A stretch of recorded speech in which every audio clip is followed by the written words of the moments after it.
Everyone, Monika astrology में आपका बहुत बहुत स्वागत है। आज हम चर्चा करने जा रहे हैं धनु लग्न की।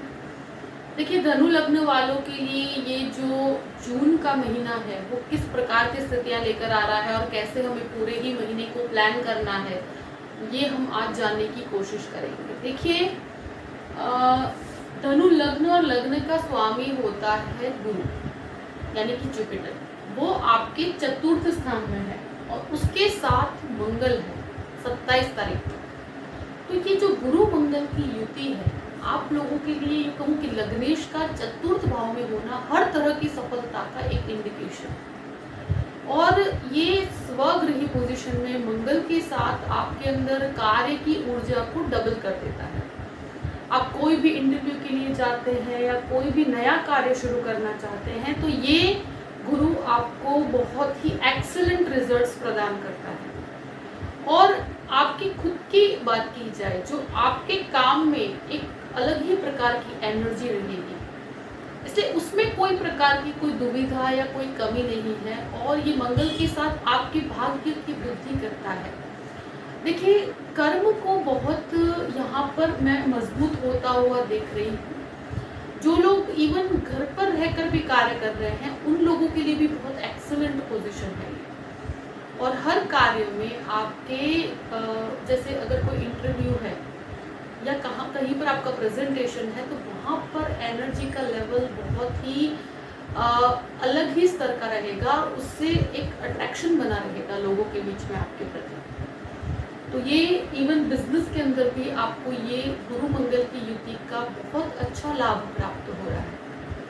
द्वितीय भाव की बात करते हैं। द्वितीय भाव का स्वामी शनि होकर आपके तीसरे स्थान में है, जो वक्र पोजीशन में होगा। देखिए, वैसे तो कोई बहुत डरने वाली बात नहीं है, मगर इतना जरूर कहूंगी कि वक्र गति पर जब शनि होगा तो जब हम कोई भी कुटुंब में यानी कि फैमिली मैटर के अंदर बहुत ऐसी कोई बातचीत की जहाँ पर डिस्प्यूट्स क्रिएट हो, तो उसमें पढ़ने से बचिएगा। वैसे बहुत ज़्यादा डिस्टर्बिंग नहीं है, फिर भी ऐसा कोई मैटर है तो उसके अंदर आप बने वहाँ तक थोड़े अपने शब्दों को ध्यान से यूज़ कीजिएगा। बाकी क्योंकि मंगल के साथ गुरु की युति लग्नेश बनकर है, तो कभी कभी इंसान को चीज़ों में उतावला भी बना देती है। तो उतावलेपन से थोड़ा सा अपने आप को बचा के रखिए। और यहाँ पर एक तरह से कहा जाए कि द्वितीय आपके तृतीय स्थान में है, जो एक तरह से आपके आत्मविश्वास में बढ़ोतरी भी करता है और आपको नए कार्य करने की, नई नई चीज़ों को इनोवेट करने की क्षमता देता है। बस अब एक तरह से आपकी सेविंग्स के अंदर भी एक योग्य डायरेक्शन ये आपको प्राप्त करवाता है। देखिए, अगर कोई जॉइंट बिजनेस भी करते हैं तो उसमें भी आपको काफ़ी बेटरमेंट है। बस आपके टर्म्स एंड कंडीशंस को थोड़ा क्लियर रखिएगा। थर्ड हाउस की बात करते हैं। तृतीय स्थान में शनि स्वगृही पोजीशन में है। देखिए, टेक्निकल जो भी कार्य करते हैं उन लोगों के लिए बहुत अच्छा है। ये कोई भी मटेरियल या कंस्ट्रक्शन के अंदर आप जुड़ा हुआ, आप कंस्ट्रक्शन से कनेक्टेड कोई काम करते हैं, यानी कि सीमेंट का है या कोई भी प्रकार के कंस्ट्रक्शन मटेरियल के अंदर इन्वॉल्व हैं, आप इवन कंस्ट्रक्शन का खुद कार्य भी करते हैं, तो उन सभी के लिए बहुत अच्छी परिस्थिति है। ऑयल से कनेक्टेड जो भी कार्य करते हैं उनके लिए भी अच्छा है। तृतीय स्थान में है, वक्रावस्था में आएगा। तो अगर भाई बहनों के साथ आप कोई भी या कोई ऐसे आपके चाइल्डहुड फ्रेंड्स के साथ अगर आप बिजनेस करते हैं, तो वहाँ पर विचारों में थोड़ी मतभेद आ सकते हैं, मे बी डिसीजन मेकिंग के समय पर। बाकी बहुत ज़्यादा डरने वाली बात नहीं है। कोई भी नई चीज़ है, कोई भी जीवन में नएपन को आप स्वीकार कर सकते हैं, तो बहुत ज़्यादा कोई चिंता वाली बात नहीं है। कोई भी नई टेक्नोलॉजी को अपने कार्य में जोड़कर अगर आप काम करते हैं तो आपके लिए बहुत अच्छा है। यानी कि चीज़ों में नयापन अगर आप लाने की कोशिश करेंगे, शनि स्वगृही पोजीशन के अंदर है, तो टेक्निकली आपके अंदर काफ़ी इम्प्रूवमेंट होंगे। अब बात करते हैं आपके चतुर्थ भाव की। चतुर्थ भाव में गुरु और मंगल की युति मोस्टली ये कहूँ कि आप अपने नेटिव प्लेस से, आपके जहाँ पर भी आपका घर है वहाँ पर कंस्ट्रक्शन करवाना चाहते हैं, वहाँ कुछ डेकोरेशंस के पीछे खर्च कर सकते हैं। प्लस आप जहाँ पर रह रहे हैं उस घर के अंदर भी कोई कंस्ट्रक्शन का कार्य करना चाहते हैं तो ये महीना पूर्ण रूप से सपोर्टिव है। उसके पीछे कुछ खर्च हो सकता है, कुछ जमीन खरीदनी है या बेचनी है, तो जैसे कि 12th हाउस का स्वामी मंगल होकर आपके चतुर्थ भाव में है, तो ये आपका कंस्ट्रक्शन के पीछे कुछ खर्चा करवाता है। प्रॉपर्टी खरीदने में या बेचने में अगर कोई खर्च होता है तो ये आपके लिए बहुत फायदेकारक है। अगर कोई घर खरीदना है या बेचना भी चाहते हैं तो ये पूरा ही महीना आपके लिए बहुत एक्सीलेंट है और उसके प्रति आपको आगे बढ़ना चाहिए। कोई भी प्रॉपर्टी का कार्य है उसमें आपको पूर्ण रूप से सफलता प्राप्त करवाता है। इवन आप कोई प्रॉपर्टी से कनेक्टेड कोई एजेंट का कार्य भी करते हैं या कोई भी मतलब A to Z डेकोरेटिव चीज़ों से लेके जो भी चीज़ें कंस्ट्रक्शन घर के अंदर आती है उन सभी के लिए बहुत अच्छा है।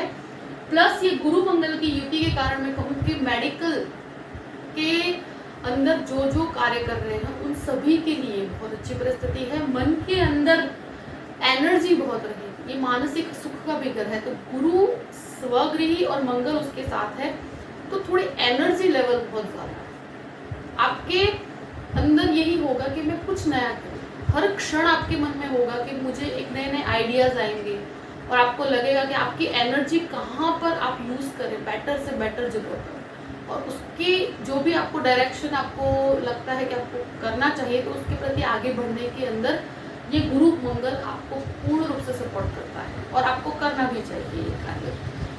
और यहाँ पर माता के स्वास्थ्य को लेकर छोटी मोटी चिंताएं हो सकती है, मगर एक तरह से कहा तो कंस्ट्रक्शन के पीछे कुछ खर्चे हो सकते हैं, या आप कह सकते हैं कि स्वास्थ्य को लेकर थोड़ा सा माता के अंदर, वैसे स्वगृही गुरु है तो कोई ऐसे डरने वाली बात नहीं है, मगर फिर भी 12th हाउस का अधिपति होकर है तो कहीं ना कहीं चीज़ों को लाइटली मत लीजिएगा।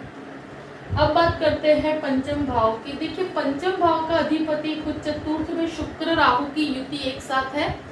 देखिए अगर छात्रों की बात की जाए तो स्टूडेंट्स को इस महीने 18 तारीख तक स्पेशली काफ़ी डिस्ट्रैक्शंस हो सकते हैं।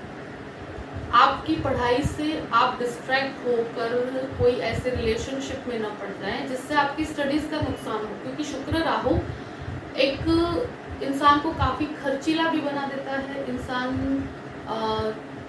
की संगत खराब होती है, मतलब वो जिस भी कंपनी के अंदर होगा, यानी कि ऐसे रिलेशनशिप्स में वो पड़ेगा कि जहाँ पर कुछ भी मतलब सिर्फ जैसे अपने एक्सपेंसेस और उन संबंध में आपको कुछ प्राप्त नहीं हो पाएगा, वहाँ पर सिर्फ आपका नुकसान ही होगा। तो ऐसे कोई भी संबंध में पढ़ने से अभी बचिएगा। स्टूडेंट्स के लिए स्पेशली डिस्ट्रैक्शंस बहुत नुकसान कर सकता है और आपका फाइनेंशियली भी काफ़ी नुकसान होगा, तो इसमें आपको ध्यान रखना है। आप स्टॉक मार्केट के अंदर अगर आप इन्वेस्टमेंट करते हैं तो देखिए शुक्र वैसे काफ़ी शुक्र राहु पॉजिटिव है, पर राहु का क्या है कि बहुत बड़ा इन्वेस्टमेंट करने में थोड़ा सोच समझ के कीजिए। यहाँ पर क्या होता है कि इंसान भ्रमित होकर, अगर आपकी दशा अंतरदशा सपोर्टिव नहीं है आपके पर्सनल चार्ट के अंदर, यहाँ पर व्यक्ति भ्रमित होकर बहुत बड़ा नुकसान कर बैठता है। तो थोड़ा सा इन्वेस्टमेंट के वक्त सोच समझ के कीजिएगा, किसी के बहकावे में आके इन्वेस्टमेंट मत कीजिएगा। स्टॉक मार्केट में आपको फ़ायदा ज़रूर है, और ये राहु से इंसान भ्रमित हो जाता है, वहाँ नुकसान क्रिएट करता है। तो थोड़ा सा सोच समझ के आगे बढ़े, क्योंकि शनि की भी एक दृष्टि पड़ती है। और लव अफेयर्स की बात की जाए तो यहाँ पर क्या है कि बहुत पॉजिटिविटी मुझे नज़र नहीं आती, क्योंकि यहाँ पर विचारों में थोड़े मतभेद भी होंगे। और लव अफेयर्स के अंदर क्या होता है कि ज़्यादा इमोशनल बॉन्डिंग से ज़्यादा क्या होगा कि वो फाइनेंशियल बॉन्डिंग होगा। जो जिस प्रकार से आप चाहते हैं वो इमोशंस कनेक्ट नहीं हो पाएंगे, और शनि की दृष्टि से छोटे छोटे क्लैशेस होते हैं और उसमें फिर एक दूसरे से काफ़ी दूरी आ जाती है। तो ऐसी समस्याएं आपको इस महीने स्पेशली 18 तारीख तक आपको ये महसूस भी हो पाएगा। उसके बाद भी शनि की दृष्टि राहु पे है तो संबंधों में खटास लेकर आती है। और संतानों के साथ आपके संबंधों की बात की जाए तो वहाँ पर भी उनके मतलब संतानों के खर्चों को लेकर आप थोड़े परेशान रहेंगे। ओवर एक्सपेंडिचर के कारण बच्चों के किए हुए कुछ कहते हैं ना कि ज़्यादा खर्चों की वजह से भी आपको परेशानी हो सकती है। मगर अगर स्टूडेंट्स हैं तो स्पेशली मेडिसिन के स्टूडेंट्स के लिए एक अच्छी परिस्थिति है। उनको अगर फोकस्ड रहकर कार्य करें तो गुरु मंगल की युति आपको बहुत अच्छा फायदा देगी। और उसके साथ साथ आप कोई भी आईटी क्षेत्र के अंदर भी कार्य करते हैं, उसके लिए अगर विदेश जाने की कोशिश कर रहे हैं तो उन स्टूडेंट्स के लिए ये परिस्थिति अच्छी है, मगर डिस्ट्रैक्शन से बचिए। अब बात करते हैं आपके 6th हाउस की। 6th हाउस का अधिपति पंचम में है, सूर्य बुध की युति यहाँ पर बनी हुई है। सूर्य 15 तारीख तक छठे घर में रहेगा, उसके बाद सूर्य आपके सप्तम भाव में चला जाएगा। तो ये छठे घर के अंदर यानी 6th हाउस में सूर्य बुध की युति।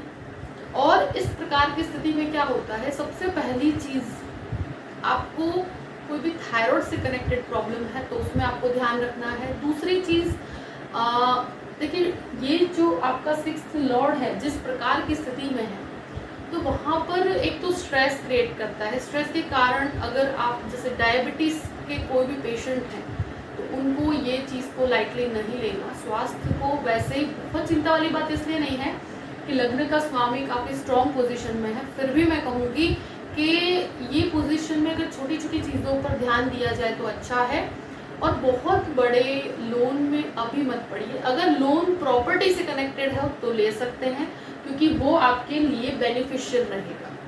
और स्टूडेंट्स एजुकेशन के लिए लोन लेते हैं तो उनके लिए अच्छा है, मगर लग्जरी के पीछे अगर कोई भी एक्सपेंसेस है उसमें अगर लोन की तरफ जाते हैं तो वहाँ पर आपको प्रॉब्लम्स हो सकती है। कोई स्टॉक मार्केट के इन्वेस्टमेंट के लिए लोन लेते हैं तो वो भी आपको थोड़ा सा प्रॉब्लम दे सकती है। बाकी प्रॉपर्टी में किया गया जो भी लोन होगा वो आपके लिए फाइनेंशियली बहुत अच्छा रहेगा। अब बात करते हैं 7th हाउस की। देखिए 7th हाउस में 15 तारीख, वैसे 7th हाउस का लॉर्ड जो है वो खुद से द्वादश में यानी कि 12th हाउस में, यहाँ पर 6th उसकी खुद से 12th है। तो यहाँ पर छोटी छोटी चीज़ों में क्लैशेस करवाता है। और सूर्य 15 तारीख के बाद सप्तम में आएगा तो वहाँ पर भी ये महीने थोड़ा गृहस्थ जीवन को शांति से चलाइएगा, क्योंकि देखिए कहीं कहीं ईगो क्लैशेस हो सकते हैं। और सूर्य जब 15 तारीख के बाद यहाँ 7th हाउस में आएगा तो अनएक्सपेक्टेडली ऐसे लड़ाई झगड़े करवा देता है वो कि आपने कभी सोचा भी नहीं होगा, छोटी छोटी चीज़ों में बड़े क्लैशेस हो जाते हैं। तो ये महीने गृहस्थ जीवन में थोड़ी शांति बनाए रखिए, क्योंकि सूर्य के कारण वो संबंध में काफ़ी अग्नि हो जाती है यानी कि गर्मी हो जाती है। तो जिस प्रकार का आप प्रेम एक्सपेक्ट कर रहे हैं वहाँ पर छोटे छोटे लड़ाई झगड़े होंगे। और बिजनेस पॉइंट ऑफ व्यू से बहुत अच्छा है। एक तरह से सूर्य 15 तारीख के बाद जब यहाँ 7th हाउस में आता है तो बिजनेस के अंदर अनएक्सपेक्टेडली आपको काफ़ी गेन करवाता है और आपके मैनेजमेंट के अंदर भी इम्प्रूवमेंट लेकर आता है। तो पार्टनरशिप के अंदर भी अगर कोई भी विचारों में मतभेद होते हैं तो एकदम जल्दबाजी में, क्योंकि मंगल लग्नेश के साथ है, तो जल्दबाजी में कोई भी प्रकार की पार्टनरशिप को मतलब तोड़ने की कोशिश मत कीजिएगा। ये एक ऐसी चीज़ है कि जहाँ पर उतावलेपन में कोई भी पार्टनरशिप को ब्रेक नहीं करना चाहिए आपको। ये टेम्पररी फेज है, उसके बाद आपको काफ़ी बेनिफिट्स भी प्राप्त होंगे। अब बात करते हैं आपके मुख्य रूप से अष्टम भाव की। तो अष्टम भाव पर गुरु की एक दृष्टि आपके लिए एक तरह से कहा कि अनएक्सपेक्टेडली काफ़ी चीज़ें ऐसी होगी जो आपके लिए फ़ायदे कारक है। पहले से आपके इन-लॉज के साथ भी आपके रिलेशंस पहले से बेटर होंगे, प्लस अनएक्सपेक्टेडली आपको गेन भी फाइनेंशियली होंगे। और जहाँ पर भी जॉब करते हैं वहाँ आपके परफॉर्मेंस के अंदर, रिसर्च के अंदर भी आपको काफ़ी इम्प्रूवमेंट है, और वो भी स्पेशली मेडिसिन का रिसर्च है तो एक्सीलेंट रिजल्ट आपको प्राप्त होते हैं। अब बात करते हैं नवम भाव की। नवम भाव का स्वामी खुद 6th हाउस में। देखिए 15 तारीख तक आपको एक चीज़ अगर कही जाए कि सूर्य की स्थिति जिस प्रकार से है तो भाग्य के अंदर कभी कभी कुछ पॉइंट्स पर डिलेज महसूस होंगे, क्योंकि यहाँ पर क्या होता है कि एक तो शनि भी वक्र अवस्था में है, उसके साथ साथ सूर्य 6th हाउस में आने के कारण चीज़ों में थोड़े डिलेज हो सकते हैं, भाग्य में थोड़ा अवरोध आएगा। मगर 15 तारीख के बाद की स्थितियाँ फिर भी मैं कहूँगी कि बेटर है। आपको भाग्य का सपोर्ट भी प्राप्त होगा, बिजनेस के अंदर भी इम्प्रूवमेंट आपको प्राप्त होगी, मेहनत काफ़ी पड़ेगी। मगर दूसरे जो ग्रहों की पॉइंट ऑफ व्यू से देखा जाए तो आपको काफ़ी बेनिफिट्स हैं।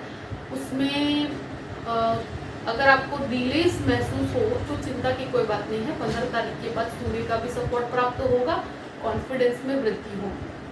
अब बात करते हैं 10th हाउस की। 10th हाउस का लॉर्ड आपके 6th हाउस में है। देखिए ये एक ऐसी सिचुएशन है कि दशमेश जब 6th हाउस में जाता है तो यहाँ पर क्या होता है कि कार्यस्थल के अंदर क्या है कि इम्प्रूवमेंट तो बहुत है आपको गुरु के कारण। इवन बैंकिंग के अंदर भी काम करते हैं आप, तो कोई भी मैनेजरियल लेवल पे काम कर रहे हैं, उन सभी के लिए बहुत अच्छी परिस्थिति है। मगर दशमेश की स्थिति अभी पूरे ही महीने काफ़ी वीक है, तो कोई भी आसपास के कलीग्स या आसपास के लोगों के साथ कोई भी डिस्प्यूटेड स्थिति हो, उन पर आपको ध्यान नहीं देना, उस तरफ उन चीज़ों की तरफ अट्रैक्ट नहीं होना। आप अपने सिर्फ काम पे ध्यान दीजिए। कोई भी जॉब का चेंज करना चाहते हैं कर सकते हैं। कोई नई जगह पर अगर जॉब आपने शुरू किया है तो इनिशियली आपको इस महीने एडजस्टमेंट में थोड़ा प्रॉब्लम होगा। बिजनेस पॉइंट ऑफ व्यू से भी क्या है कि इम्प्रूवमेंट्स तो बहुत है, मगर मैनेजमेंट में कहीं छोटी छोटी मिस्टेक्स हो सकती हैं आपसे। मगर फाइनेंशियली आपको काफ़ी लाभ है, तो कोई चिंता वाली बात नहीं है। मंगल की भी दृष्टि पूर्ण रूप से है, मगर कन्या राशि के ऊपर जब ये दृष्टि पड़ती है तो कभी ना कभी क्या इतना फुल सपोर्ट नहीं प्राप्त हो पाता गुरु का। मगर फिर भी मैं कहूँगी कि कार्यस्थल पे क्लैशेस से बचिए। पिता के साथ भी काम करते हैं तो वहाँ पर भी विचारों से मतभेद हो तो उनको आपको स्थिरता के साथ आगे बढ़ना है। इसमें अस्थिरता नहीं होनी चाहिए, वहाँ पर नुकसान होगा। आपके बिहेवियर में अस्थिरता नहीं होनी चाहिए इस पूरे ही महीने। अब बात करते हैं 11वें स्थान की। 11वें स्थान का अधिपति शुक्र राहु एक साथ, तो फाइनेंशियल गेन आपको काफ़ी अच्छे बने हुए हैं। 17 तारीख तक आपके शुक्र की दृष्टि स्वगृही पोजीशन पे केतु भी बहुत अच्छा कार्य करता है, तो ये आपको काफ़ी अच्छे फाइनेंशियल बेनिफिट्स देता है। मगर लग्जरियस एक्सपेंसेस की भी इच्छा ये आपको खड़ी करेगा, तो वहाँ पर थोड़ा सा फाइनेंशियल प्लानिंग लेकर कार्य करेंगे तो अच्छा है। और देखिए 17 तारीख के 18 जून तक ये शुक्र यहाँ पर रहेगा, उसके बाद वो आपके 6th हाउस में चला जाएगा। तो अपने एक्सपेंसेस को थोड़ा प्लान कीजिएगा। वहाँ पर कहीं पर आपको जो लाभ में कमी महसूस होगी छोटी छोटी चीज़ों में, मगर अगर खर्चों को प्लान करके चलेंगे तो फिर कोई प्रॉब्लम वाली बात नहीं है बहुत ज़्यादा। बाकी गेन आपको पूर्ण रूप से बना हुआ है। अब बात करते हैं 12वें घर की। 12वें घर का अधिपति खुद चतुर्थ भाव में फॉरेन लैंड से कनेक्टेड चीज़ों में बहुत एक्सेलेंट रिजल्ट आपको प्राप्त होंगे। अगर आप विदेश जाना चाहते हैं, ऐसी कोई भी पोजीशन है, स्पेशली अगर आईटी वाले स्टूडेंट्स हैं या मेडिकल वाले स्टूडेंट हैं, बिजनेस पर्पस से भी आप बाहर जाना चाहते हैं, कोई प्रॉपर्टी के मैटर के लिए आप एक्सपेंस करना चाहते हैं, तो वो खर्चे आपको बहुत बेनिफिट्स प्राप्त करवाएंगे। विदेश जाने के लिए अगर आप कोई भी प्रकार का लोन लेते हैं या कोई भी एक्सपेंस करते हैं तो वो आपके लिए बहुत बेनिफिशियल है इस पूरे ही महीने। उसमें सफलता भी आपको 100% प्राप्त होगी, क्योंकि अष्टम भाव के ऊपर भी गुरु की दृष्टि है। और ये जो परिस्थितियाँ जिस प्रकार की है, मेरे हिसाब से आपको बहुत अच्छी सफलता प्राप्त करवाएगा। इवन कोर्ट मैटर में भी आपको अच्छी सफलता प्राप्त होगी। देखिए धनु लग्न वालों के लिए सभी परिस्थितियों को मैंने आपके सामने रख दिया है। आई होप कि ये वीडियो आपको पसंद आया होगा। अगर पसंद आए तो लाइक भी कीजिएगा और सब्सक्राइब भी कीजिएगा। अगर आप मुझसे कंसल्टेशन लेना चाहते हैं तो डिस्क्रिप्शन बॉक्स में मैंने अपना ईमेल आईडी दिया हुआ है astrologymonica@gmail.com, आप उस पर मेल कर सकते हैं। मैं पूरी ही जानकारी आपको प्रदान करूंगी कि कैसे मुझसे कांटेक्ट किया जाए और कैसे मुझसे कंसल्टेशन लिया जाए। देखिए ये सभी परिस्थितियां जो मैंने बताई है उसको ध्यान में रखते हुए अपने पूरे महीने को प्लान कीजिएगा और हमेशा खुश रहिएगा। Thank you so much. जय श्री कृष्ण।